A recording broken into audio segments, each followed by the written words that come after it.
Welcome to Electrified. It's your host, Dylan Loomis. A happy Thursday to all of you. First up, Sawyer shared Tesla was granted a patent on the 21st for the Cybertruck seat design, showing a 6-seat layout with various folding capabilities.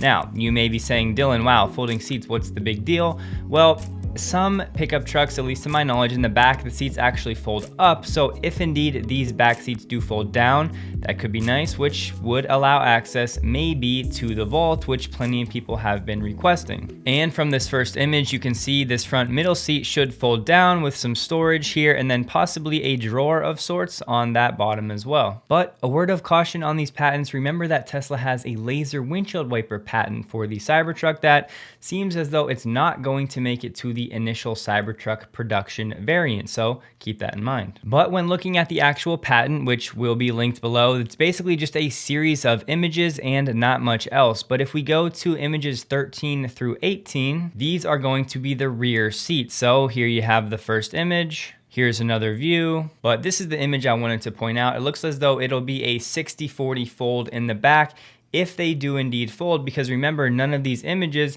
actually show the back seats folded down. However, I would presume that that might be a likely possibility. But perhaps most importantly, the claim here is we claim the ornamental design for vehicle seats as shown and described. So you may be wondering, what is that? An ornamental design patent protects the design of a manufactured object. It's different from a utility patent, where a utility patent protects the function and operation of an item. So an ornamental design patent only covers the appearance of the product. Ornamental in this case means the visual appearance of a product. So let me know below, what do you guys make of this patent? Here we have Tesla applying for a few grants from the Texas Volkswagen Environmental Mitigation Program, which is designated as such. Basically a pool of funds from the Dieselgate scandal that are now being deployed for the EV movement. So here are the requirements for said grants. The first batch of criteria, it must meet one of the following. So one, for Tesla being rated at a minimum of 150 kilowatts per unit. And the application must include, we'll skip down to, if alternative connectors, meaning the Tesla proprietary connector,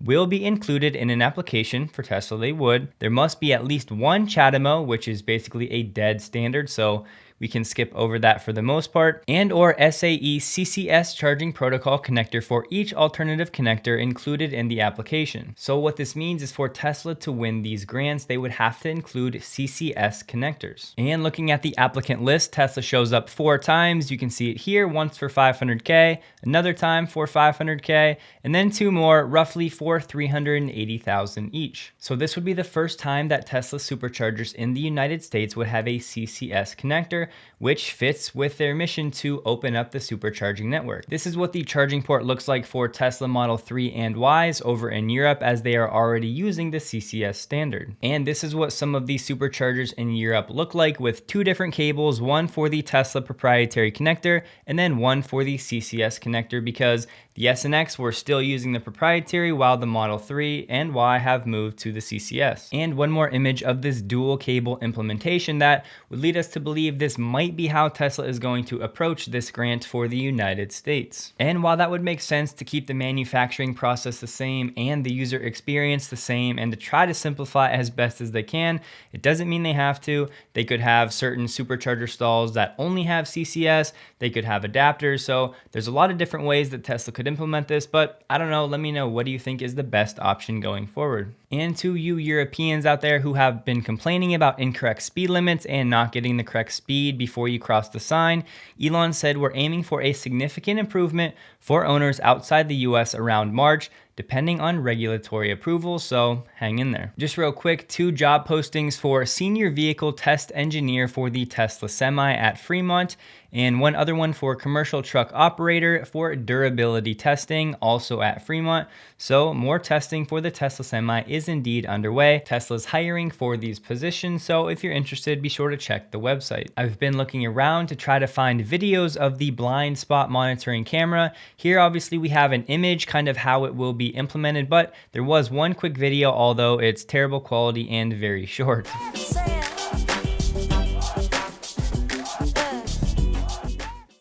So sadly, that's all I could find so far. Sierra Resources announced they have executed an offtake contract with Tesla for natural graphite active anode material from Vidalia. And in case you're not familiar, an offtake agreement is an arrangement between a producer and a buyer to purchase or sell portions of the producer's upcoming goods.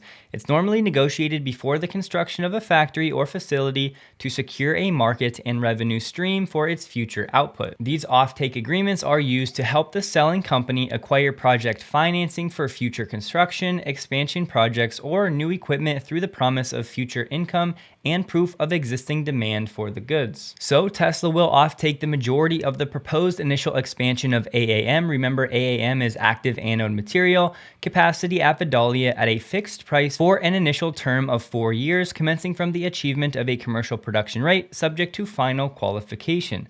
Tesla also has an option to offtake additional volume from Vidalia, subject to Sierra expanding its capacity beyond 10 kilotons per annum AAM. And to be clear, there is a Vidalia in Georgia, but this one is actually in Louisiana, right on the west bank of the Mississippi River. And why does this matter, you may ask? Well, remember earlier this month, Tesla asked the US government to waive tariffs on graphite from China, saying it could not access enough of the material from elsewhere. So this supply deal for Tesla here in the States is a great thing. Speaking of new Tesla deals, Hyundai Glovis seals a 1-year Tesla shipping deal worth $422 million.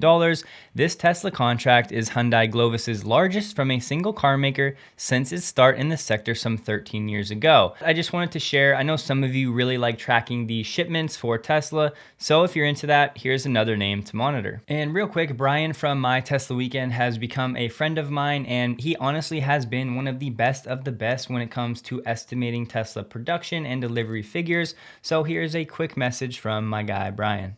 So you asked how my projections are better than average. Well, Wall Street does a bad job. They don't even try. They have all these research analysts and team members they can use to do all kinds of tasks, but they don't use them. They just stick their finger in the wind and say, it's up, we'll say 5%. Now, the YouTubers like to instead go way deeper on the numbers, look at the rumors, look at the VIN registrations, and count all of it. But what I do is I balance that out. Once I hear the rumors, once I see the leaks, I then go back and validate it. I'll watch 20, 30, 40 hours of drone footage to count how many of the heat exchangers on the roof are actually spinning, how many of the superchargers that they use just prior to delivery are actually in use at any given time, and I'll do a pixel count on the parking lot to see how many cars are actually being loaded up.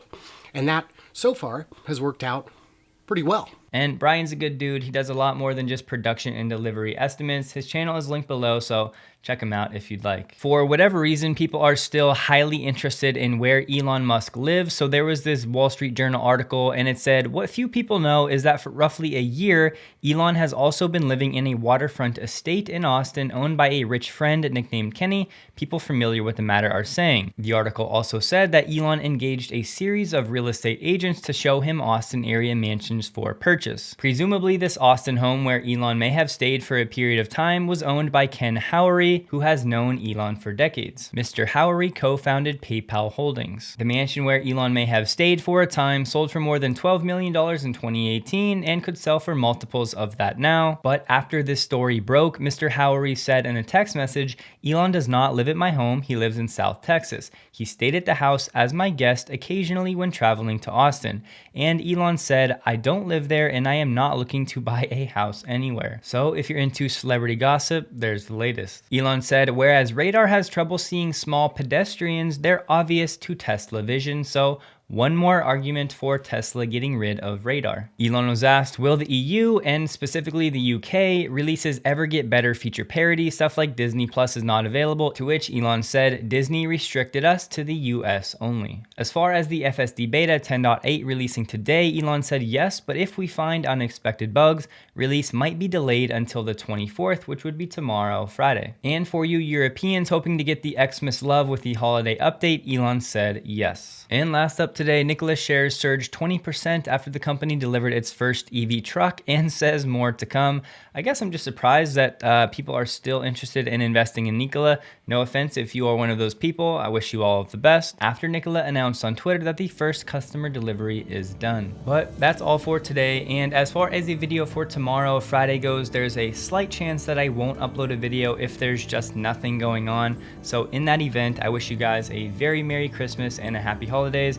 I'm incredibly grateful for each and every one of you. But hopefully there's at least a few things we can chat about tomorrow, even if it's brief. But please take a second to like the video if you did. Hope you guys have a wonderful day, and a huge thank you to all of my Patreon supporters.